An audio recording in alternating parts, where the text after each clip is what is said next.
मित्रांनो नमस्कार, स्वागत आहे तुमचे एका नव्या व्हिडिओमध्ये। रब्बी हंगामातील पिके घेणाऱ्या शेतकऱ्यांसाठी अत्यंत महत्त्वाची बातमी आहे।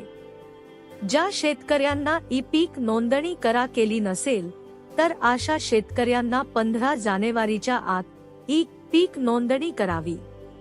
रब्बी हंगामातील पीक घेणाऱ्या बऱ्याच शेतकऱ्यांनी अजून देखील आपल्या पिकाची नोंदणी केलेली नाही।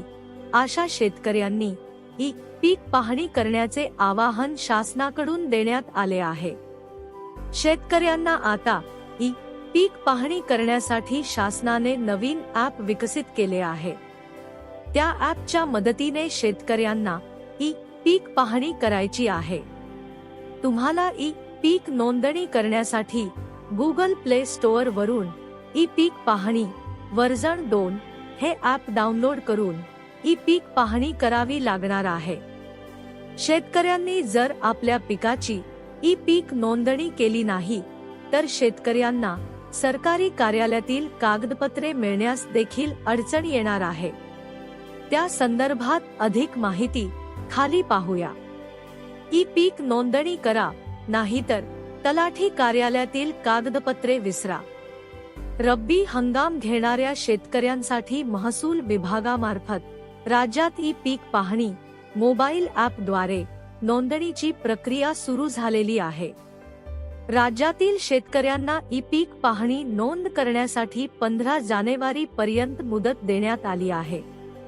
15 जानेवारी पर्यंत सर्व शेतकऱ्यांना ई-पीक नोंदणी करा असे आवाहन देण्यात आले आहे।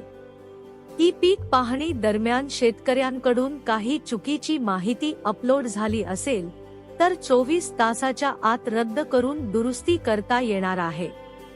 शेतकऱ्यांनी आपल्या पिकाची ई-पीक नोंदणी केली नाही तर त्यांना तलाठी कार्यालयातील कोणतेही कागदपत्रे किंवा ई-पीक नोंदणी प्रमाणपत्र मिळणार नाही।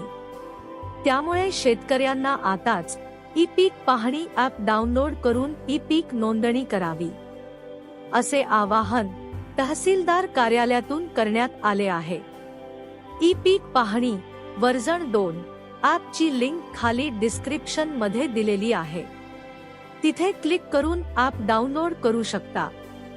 व्हिडिओ मधील माहिती आवडल्यास लाईक करा आणि अशाच नवीन अपडेटेड माहितीसाठी चॅनल सबस्क्राइब करा।